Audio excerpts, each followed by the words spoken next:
It was still dark when the German guns opened fire. The earth shook.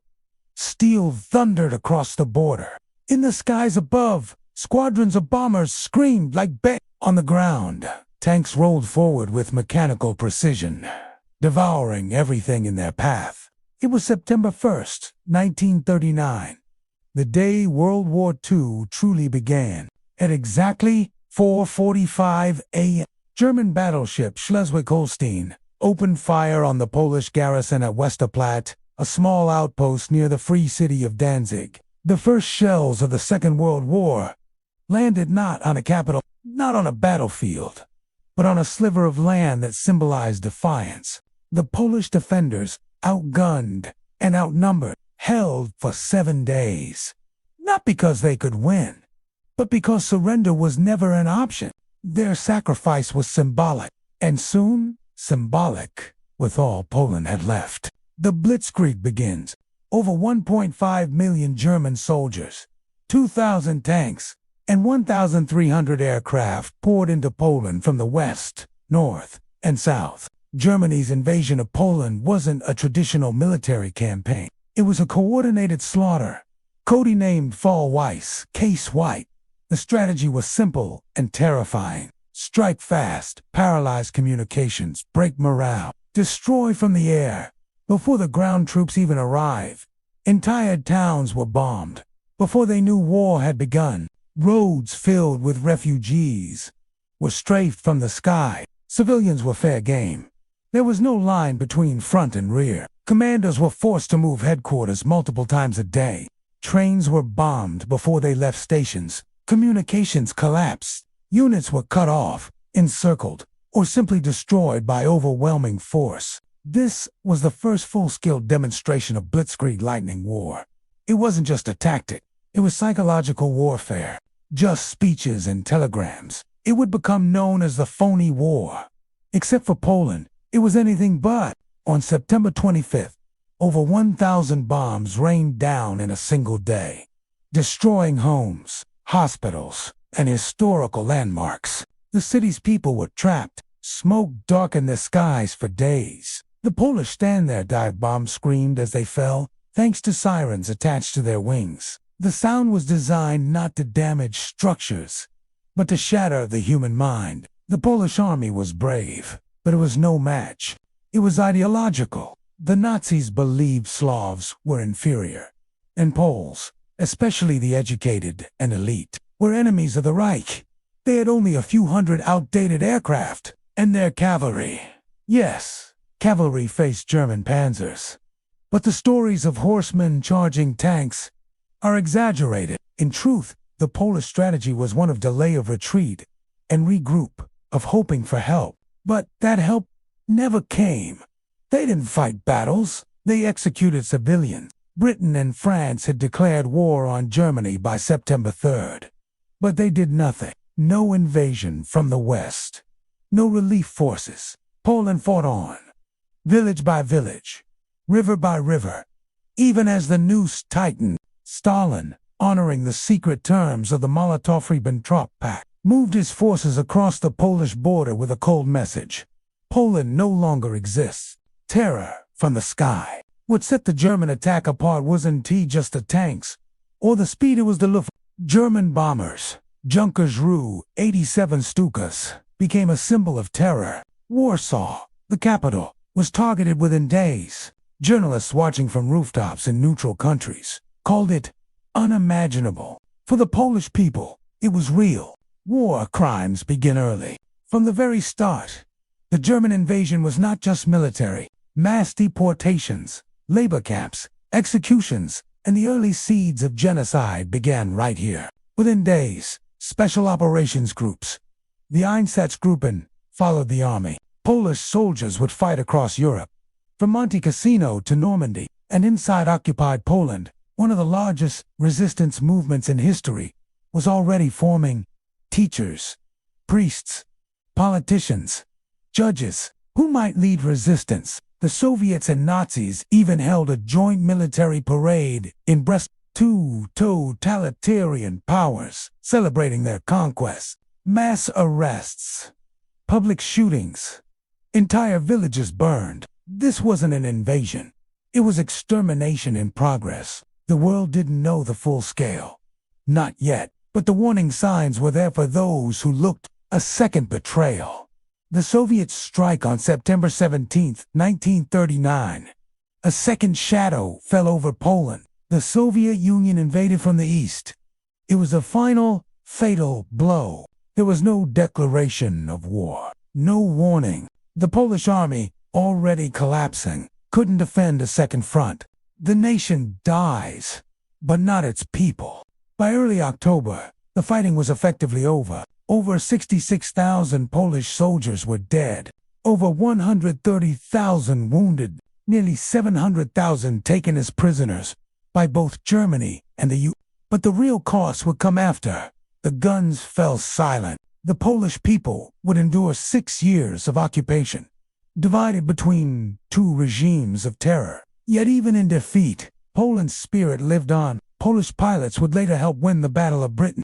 The German tanks stopped rolling. The smoke above Warsaw began to fade. But what came next would be far worse than war. It was occupation. A brutal new era began. One where being Polish was no longer a nationality. It was a death sentence, divided by evil under the terms of the secret Nazi-Soviet pact. Poland was carved like meat between wolves. Western and central Poland became part of Nazi Germany, ruled directly from Berlin. Eastern Poland was absorbed by the Soviet Union, disappearing behind the Iron Curtain before it even existed. Two very different empires. One goal: crush Polish identity. It was not a state. It was a prison camp, the size of a nation, governed by Nazi thugs, ruled by fear, and soaked in blood. Eliminating a nation. The Nazi plan for Poland was not just conquest. It was cultural murder. They launched Operation Tannenberg, a premeditated campaign to eliminate Poland's leadership class: teachers, mayors, doctors, priests, judges. Over 60,000 people were targeted for execution in the opening months alone. It was not random. It was organized, documented, and carried out with chilling precision. Books were burned, schools closed, universities shut down. Speaking Polish in public became dangerous. Polish children were forbidden from learning anything beyond basic arithmetic. The goal: to reduce Poles to a nation of uneducated slaves, to serve the Reich, and nothing more. The Jews of Poland, a separate hell before the war. Poland had the largest Jewish population in Europe, over 3 million souls, many of them in cities like Warsaw. Now, under Nazi rule, they were trapped in a nightmare. By late 1939 and early 1940, the Germans began relocating Jews into sealed-off areas, ghettos. The Nazis were testing how much they could get away with. Walls went up overnight.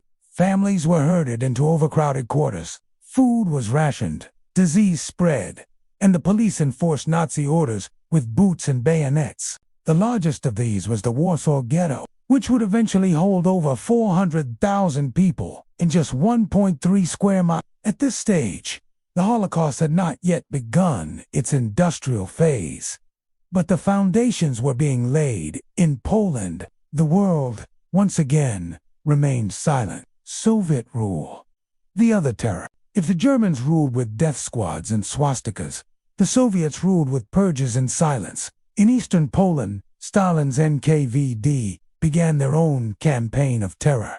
Tens of thousands of Polish officers, teachers, and elites were arrested. In 1940, in a forest called Katyn, where over 22,000 Polish officers were executed with single bullets to the back of the head, their bodies dumped in mass graves. Mass deportations to Siberia and Central Asia followed, often in freezing cattle cars. Families were torn apart in the night. Children left behind. Mothers disappeared into the snow. Civilians, teachers, farmers, even teenagers began forming the Polish resistance. One of the most horrific Soviet crimes would come later. It would grow to become the largest underground resistance movement in all of occupied Europe. They kept Polish culture alive, secretly teaching children, printing books, and staging underground plays and university classes. often under threat of execution. The Soviets denied it for decades, but the truth couldn't stay buried forever. The Polish underground awakens, despite total occupation, despite overwhelming force. Poland did not surrender its soul. Within weeks of defeat, whispers began. Meetings in basements, messages in code, weapons smuggled through forests. Their armies remained behind the Maginot Line, silent and stationary. By 1940, these small cells united into the Armia Krajowa, the Home Army.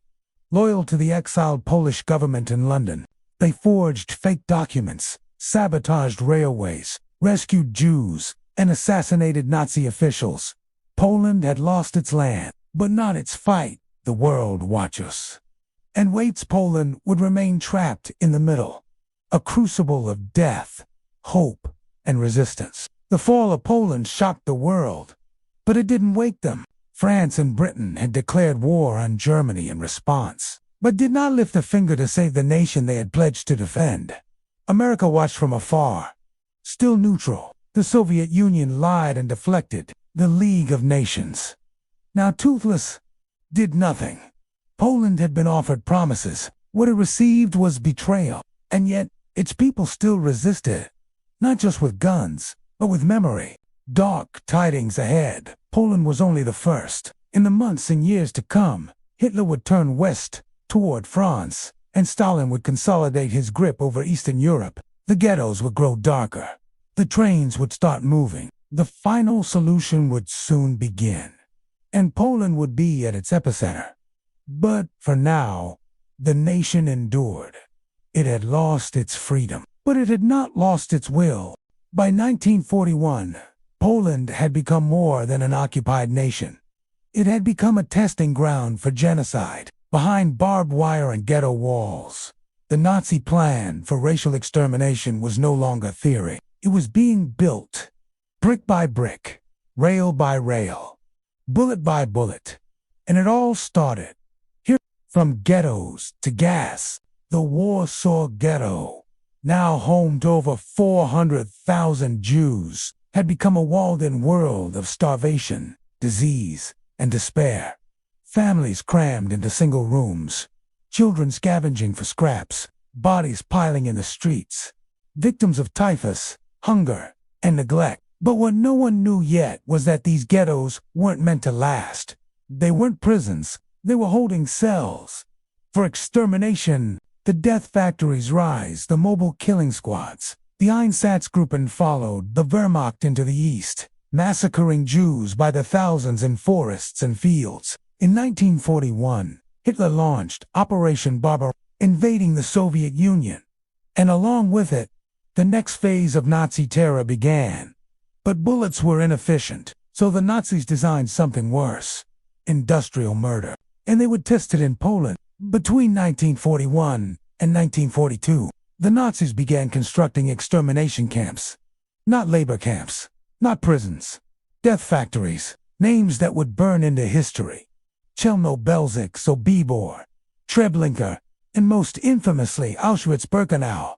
All of them were built in occupied Poland. Why? Because it was central. Because it was isolated. And because no one outside was watching. The trains began to move in early 1942. Nazi officials gathered at the Wannsee Conference and confirmed the final solution: the systematic extermination of Europe's Jews. Soon after, the trains started moving. Many arrived at night. Many never even made it to the camps alive. Jews from across Europe, from France, Hungary, the Netherlands, Greece, were packed into boxcars and shipped to Poland. Those who did were sorted on arrival, fit for work, or to the left. Most the elderly, the sick, children, were sent straight to the gas chambers. Entire families were wiped out before the morning mist lifted. And though hope was rare, resistance began to simmer beneath the rubble. And in those forests and barracks, 6 million Jewish lives would vanish, 3 million of them polish. Inside the ghettos, life among the dead. But if we are to die, let us die with meaning. Inside the ghettos, the people knew. Rumors spread escapees, whispered horrors. In the Warsaw ghetto, a young Jewish woman wrote in her diary, "We are being murdered. We do not die as human beings, but as beasts." They knew they couldn't win, but they also knew this. And so, the ghettos began to resist. The Warsaw Ghetto Uprising, entire buildings were burned to the ground. Thousands died. By April 1943, the Nazis ordered the final liquidation of the Warsaw Ghetto to deport the last 50,000 Jews to Treblinka. But this time, they were met with fire. Young men and women, many in their teens, armed with smuggled pistols and homemade explosives, rose up. To die fighting was better than to die silent. For nearly a month, the rebels held out against tanks, flamethrowers, and SS troops. The uprising was crushed, but not forgotten. It became a symbol of resistance for all of occupied Europe. A message that even in hell, humans could fight for dignity. Resistance across Poland beyond the ghettos. The Polish underground grew bolder. They gathered intelligence for the Allies. They sabotaged trains and communication lines. They smuggled Jewish families out of cities to bomb the railway lines. To tell the world, they spread underground newspapers and broadcasts. One of the most incredible feats of the Polish resistance was the smuggling of detailed reports about Nazi extermination camps, particularly Auschwitz, to the British and American governments. He had seen the Warsaw Ghetto with his own eyes. He had heard the screams. These were some of the first credible reports of the Holocaust, delivered at immense personal risk. The world now knew. What they did with that knowledge is another tragedy. Jan Karski, the messenger who was ignored. In 1943, a Polish resistance fighter named Jan Karski escaped Nazi territory and made it to London and Washington. He begged Western leaders, including President Roosevelt, to act. He was listened to, but not believed. The price of indifference. As millions were being murdered in occupied Poland, the Allies prioritized military targets. The Vatican remained silent. Neutral nations closed their borders, and the trains kept rolling. This was Poland's darkest hour. Not just because of what happened there, but because of what was allowed to happen everywhere else. The ghettos had burned. The death trains had thundered. But Poland was not finished, because the time came when the war, the real war, finally returned to the streets of Poland. And the resistance, silent for so long, rose again, this time for the entire world to see. 1944.